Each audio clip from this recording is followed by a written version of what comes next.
Hello दोस्तों, welcome to the teachers. कैसे हो?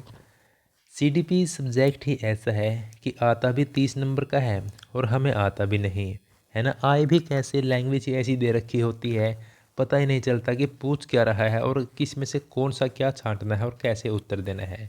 कन्फ्यूजन रहता है। मैंने भी सी टेट किया है, दिया है, तो उसके बाद मुझे भी एहसास हुआ कि हाँ हाँ, क्वेश्चन कैसे कैसे बनते हैं, पेपर में कैसे कैसे आते हैं। तो उसको मद्देनज़र रखते हुए मैंने सीरीज़ स्टार्ट की है द टीचर्स पे, और आज हम क्लास 2 करने वाले हैं। इससे पहले क्लास 1 आ चुकी है। अगर आपने नहीं देखी है तो इसके बाद देखना, पहले ये वाली देख लो।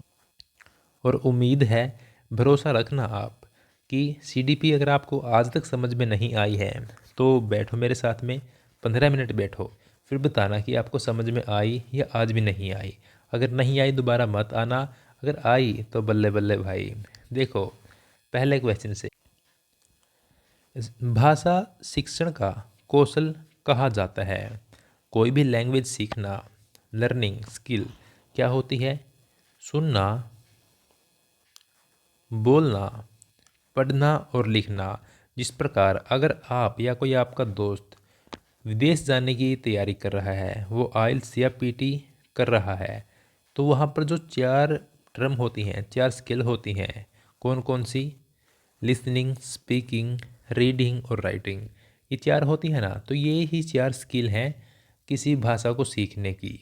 ठीक है, इसको सूबो पाली भी बोल देते हैं। सुनना, बोलना, पढ़ना और लिखना, बस यही बात थी।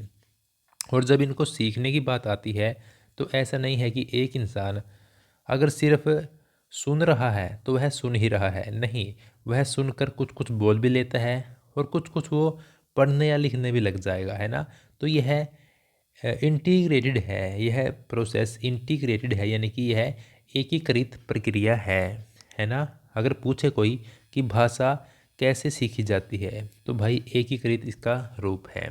ठीक है, इसके बाद अगला क्वेश्चन, 10 से 19 वर्ष की अवस्था को किशोर अवस्था यानी कि एडोलसेंस किसने कहा है?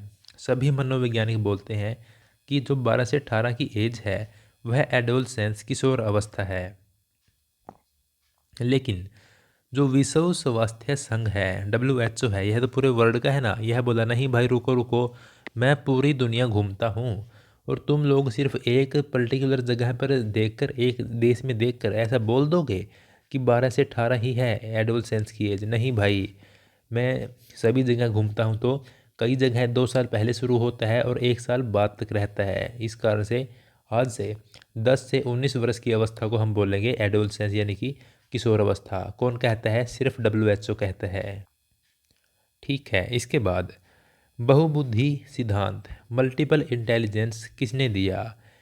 कई सारे मनोवैज्ञानिक बोले कि बुद्धि सिर्फ एक ही प्रकार की होती है, एक ही दिशा में, एक ही सेक्टर में लोग बुद्धिमान होते हैं। लेकिन एक व्यक्ति आए जिसने सबको गार्ड कर लिया, जिसने सबको गार्ड किया, सबकी सुरक्षा की। गार्डनर ने क्या कहा? देखो भाई, बुद्धि एक प्रकार की नहीं होती है। एक ऐसा इंसान है जो संगीत में कमाल कर रहा है। यो यो हनी सिंह की वह बात करता है, एग्जाम्पल देता है कि यो यो कमाल कर रहा है संगीत में। इसके बाद फिर वह कहता है, अच्छा भाई, जो आर्यभट्ट थे जिन्होंने जीरो को खोज निकाला था, वह क्या थे? वह क्या बुद्धिमान नहीं थे? इसके बाद जो उन्होंने एग्जाम्पल दिया, किसका एग्जाम्पल दिया?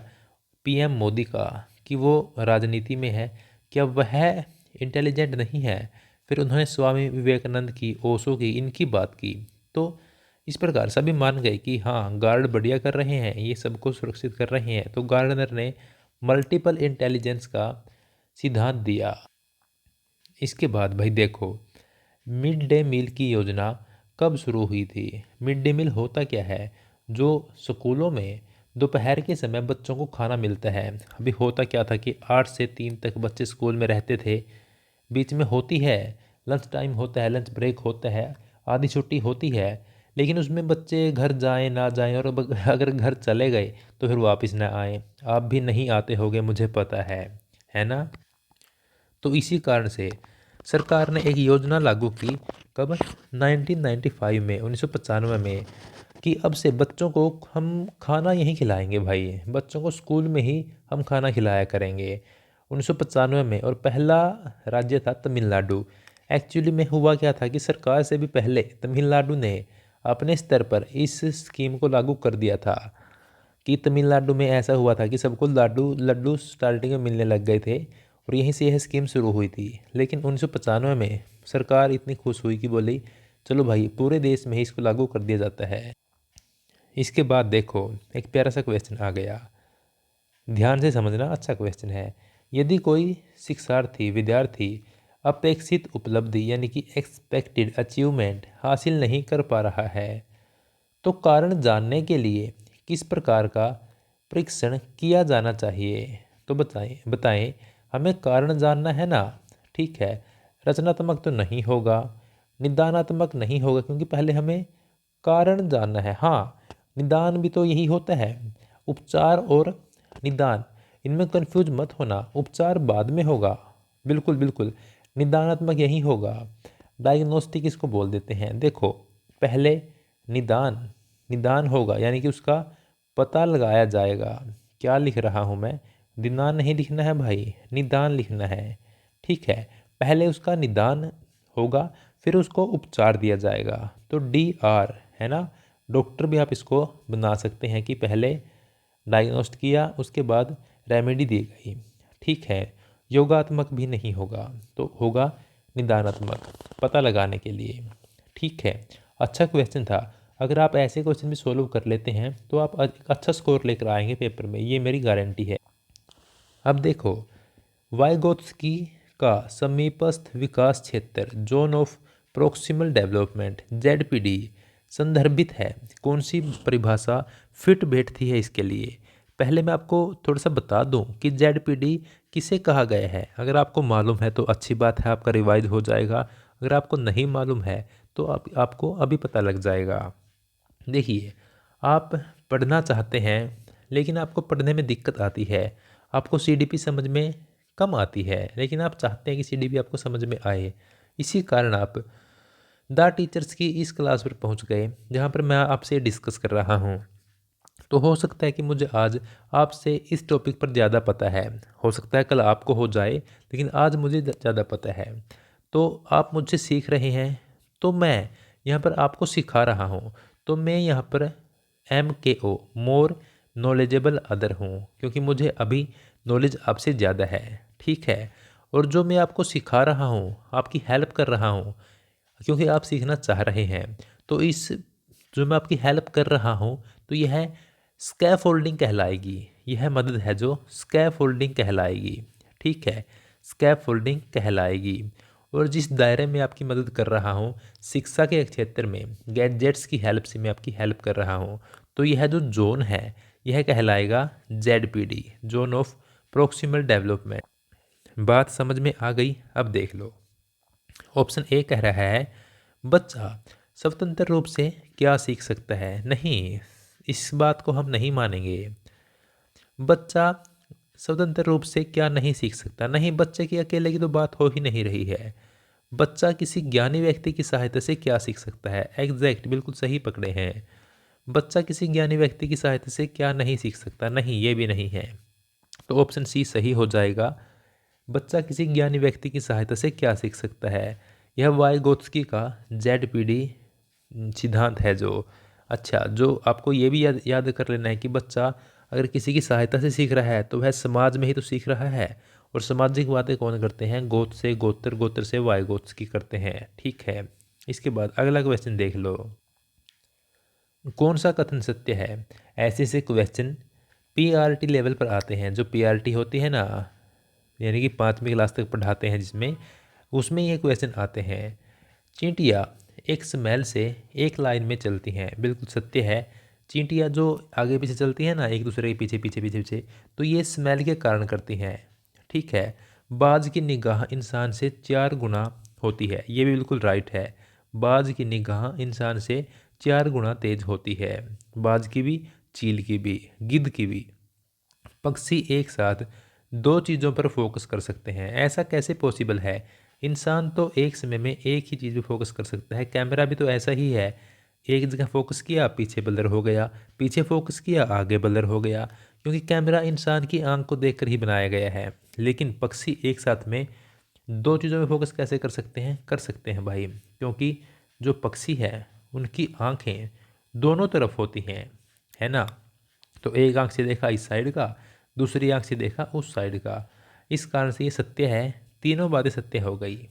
ठीक है, इसके बाद किस मनोवैज्ञानिक के अनुसार बच्चों के संज्ञानात्मक विकास में सामाजिक और सांस्कृतिक कारकों की भूमिका महत्वपूर्ण होती है।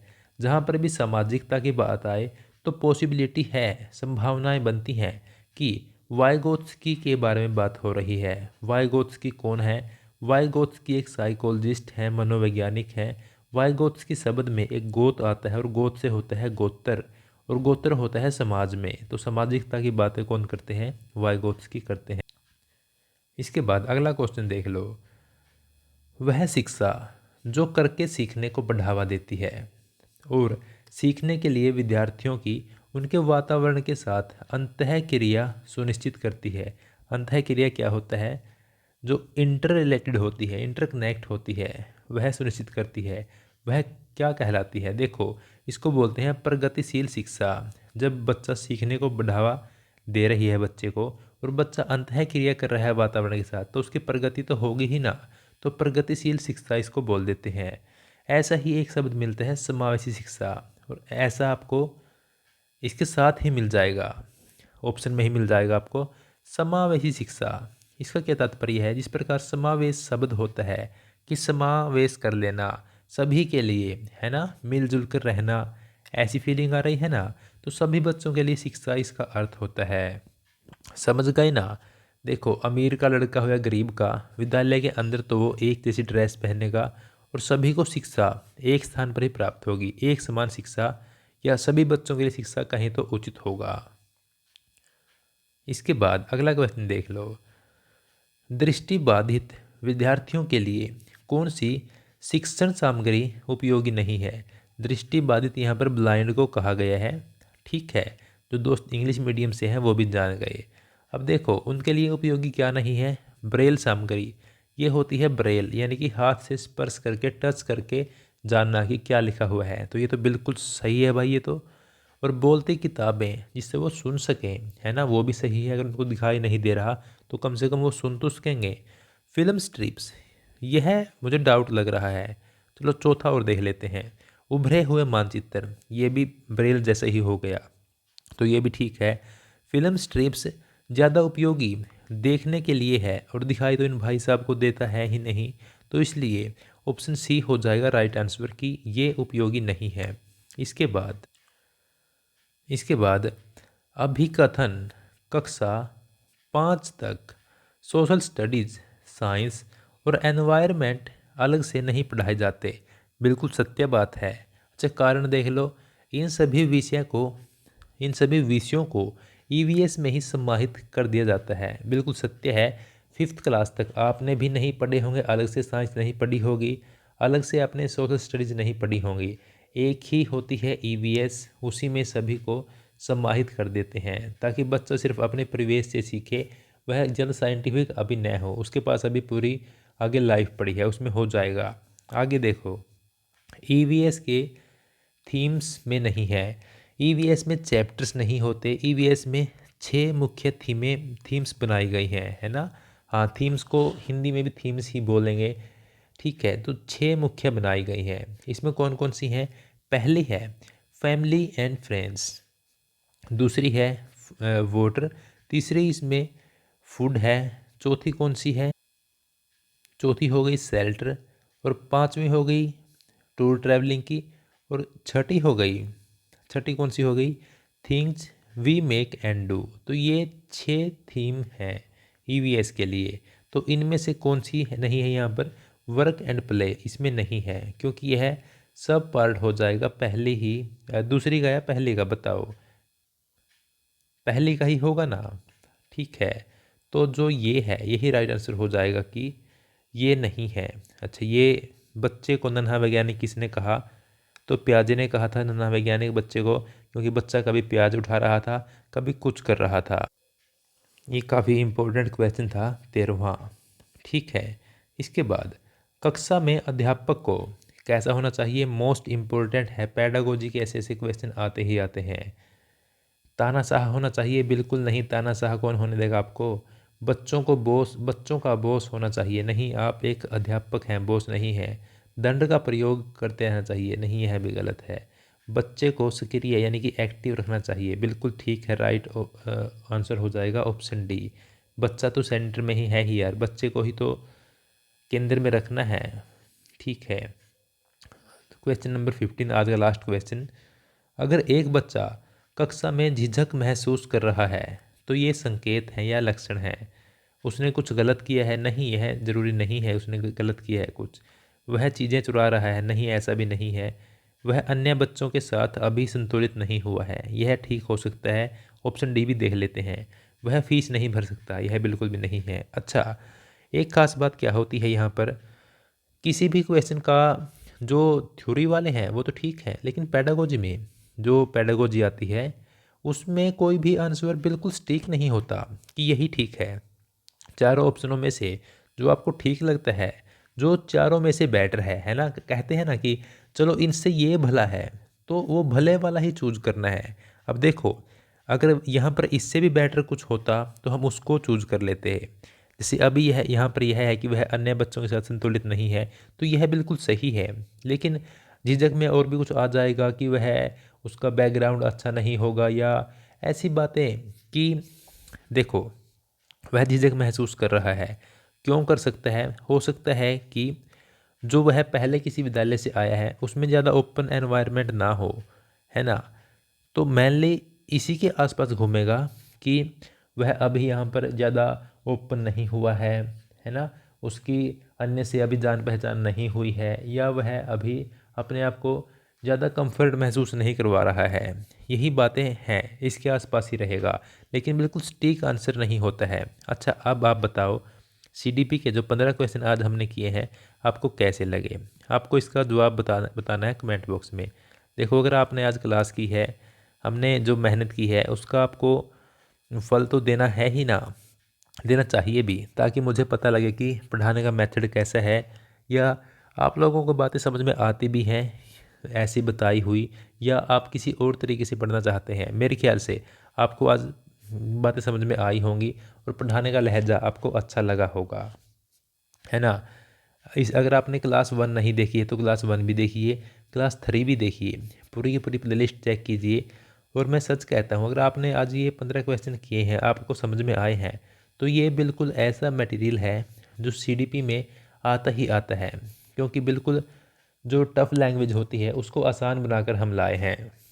अभी क्या दे देगा, अगर 4 कथन दे रहा है वहाँ पर 2 कथन दे रहा है, उसमें से आपको इसका बिल्कुल एग्जैक्ट पता है, तो आपका आधा क्वेश्चन तो सोल्व आसानी से हो ही गया। तो आप बता दें कि ये सही है, ये गलत है ना। तो आप बता दें कि 10 से 19 किसके अनुसार है, WHO के अनुसार है। अच्छा दोस्तों, बात ऐसी है कि अगर आप टेट दे रहे हैं तो टेट को क्वालिफाई कर लीजिए, इसी के बेस पर ही आगे आपका सिलेक्शन के लिए आप आगे जाएंगे। अगर आपका यही क्लियर नहीं है, और यहाँ तो एक एक नंबर की वैल्यू होती है, अगर 90 पर क्वालिफाई है तो 90 ही चाहिए, 89 में काम नहीं चलेगा, है ना, अगले साल बैठना होगा फिर तो। और एक अच्छी जॉब होती है यार टीचिंग की, एक अच्छी है, आप कंट्रीब्यूट करते हैं समाज के लिए, देश के लिए, है ना। आगे आपके कितने बच्चे आपसे प्रभावित होंगे अगर आप अच्छा पढ़ा रहे हैं, तो आपका जो आप नेचर से ले रहे हैं आपको कितना आप उसका पे बैक करेंगे। अगर आप बच्चों को बोल रहे हैं कि हमें पर्यावरण बचाना चाहिए, एनवायरनमेंट के प्रति आप जागरूक कर रहे हैं, तो बच्चे कितने आपसे इंस्पायर होंगे। और अभी बच्चा बच्चा तो खुद एक पौधा होता है, उसको जिस तरफ मोड़ दिया वह उसी तरफ मुड़ जाता है, और वही आगे चलकर क्या बनेगा अभी डिपेंड करता है इस एज पे, इस सिचुएशन पे, इस एनवायरनमेंट पे। तो काफ़ी अच्छी जॉब है, आपकी जो भी कंडीशन है उनको साथ में लेते हुए चलिए, और आप एक अच्छी तैयारी में लगे हुए हैं। कोई भी आपको डाउट लगता है, कोई भी डिस्कस करनी है, कोई भी दिक्कत परेशानी है, तो टेलीग्राम पे या इंस्टाग्राम पे आ जाइए, डिस्कस कर लीजिए, कोई भी समस्या नहीं है। तैयारी मत छोड़ना कभी भी, ठीक है। अब की बार तो ये आपको एग्ज़ाम निकालना ही है, आ जाइए, डिस्कस कर लेते हैं। और रात को 9 बजे क्विज होती है, टेलीग्राम पर, उसमें पार्टिसिपेट कीजिए। Thank you so much.